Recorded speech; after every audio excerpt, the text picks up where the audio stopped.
Hello and welcome to another episode of the F1Breakdown podcast. We have just had the Monza Grand Prix, or the Italian Grand Prix at Monza. It was an okay Grand Prix. It wasn't one of the, I would say, a classic that we've had from recent Italian Grand Prix, but I still think it was a decent enough Grand Prix to be happy with.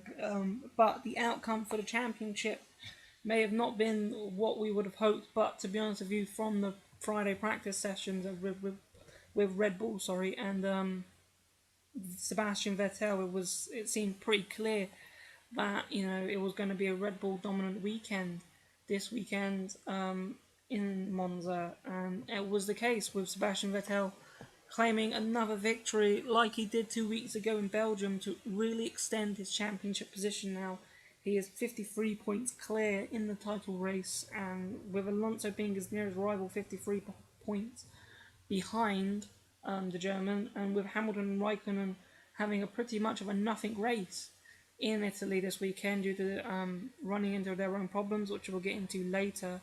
Vettel has a really good lead, and only really I think now Alonso is the only one that can probably catch Vettel if there's major problems for Seb, like finishing maybe 5th or 6th in a race and Alonso winning.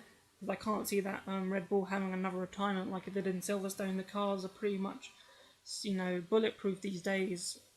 So I doubt that the Red Bull have any problems of that sort towards the end of the season. And plus going into the next 4 races, which Sebastian Vettel won last year to put his name back into the title fight with Fernando Alonso last year, it seems like this title race really is coming to its end, sadly, and there's still quite a few races remaining this season. So it looks like, I would say, maybe by Japan, India, if anything, if it keeps going the way it is at the moment, Formula One, then we might be looking at the championship ending by India, and then having Abu Dhabi, America, and Brazil, just a race of pride to see who gets it, with nothing really up for stakes, because I don't think the Constructors' Championship will be much of a fight either this season, with Red Bull being 104 points clear at the moment.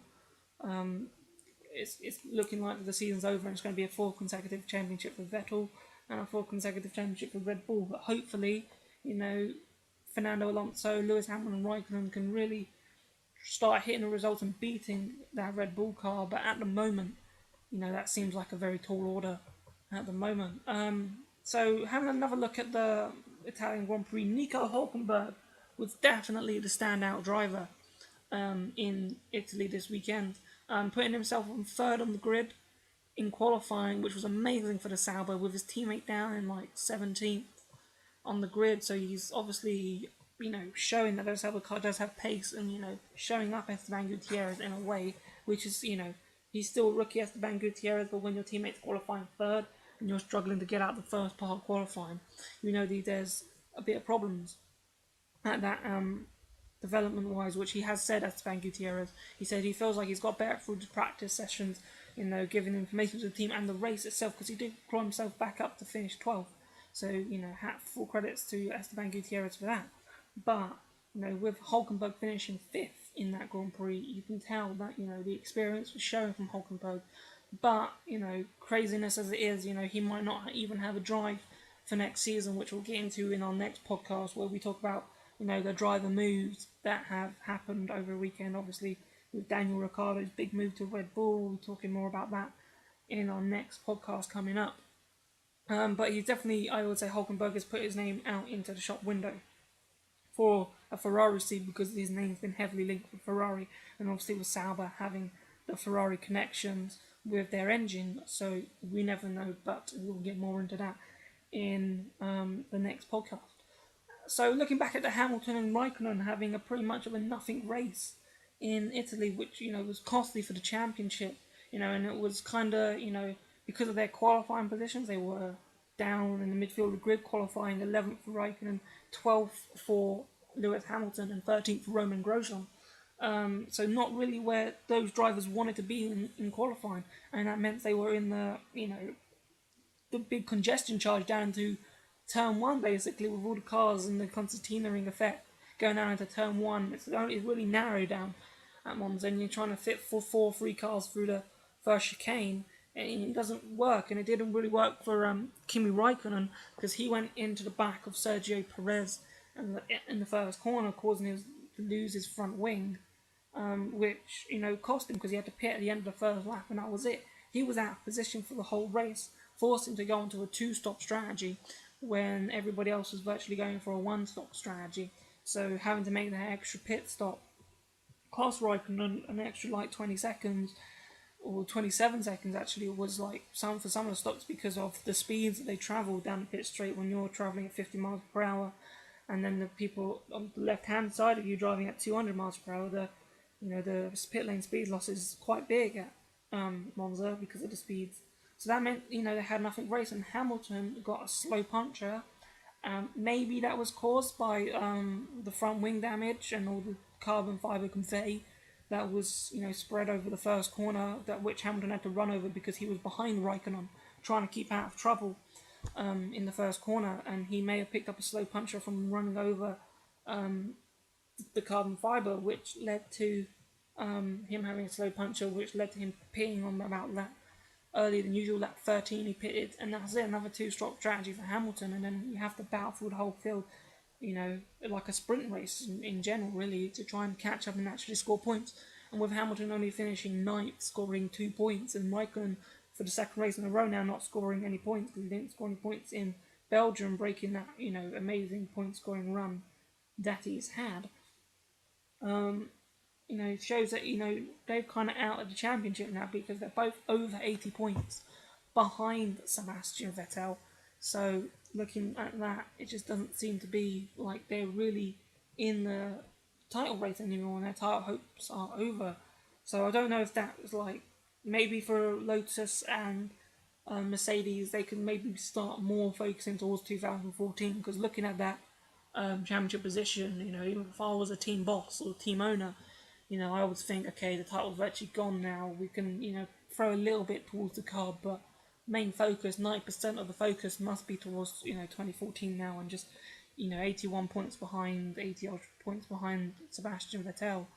You're not going to really and truly, it's with the limited races that we have 175 points remaining in the calendar, and you're already 81 of those points behind. It's virtually impossible, I think, now, Lewis Hamilton and Kimi Raikkonen to really make an impact in this year's championship. They might be able to make an impact in the championship by beating Vettel, but not Alonso, so Alonso catches up and Vettel loses more points.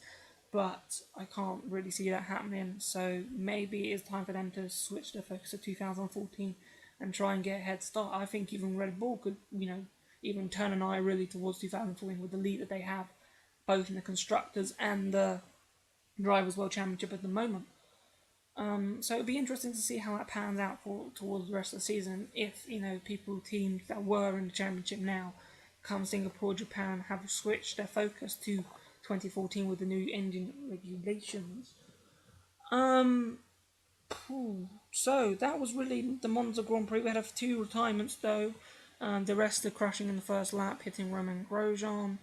John McVerne with his engine problem, and Adrian Sittel coming on the last lap with they say a brake failure, so they retired the car on those reasons. But it's going to be, I think, of tough through races now for the likes of Mercedes, Ferrari, and Lotus now, with Red Bull having a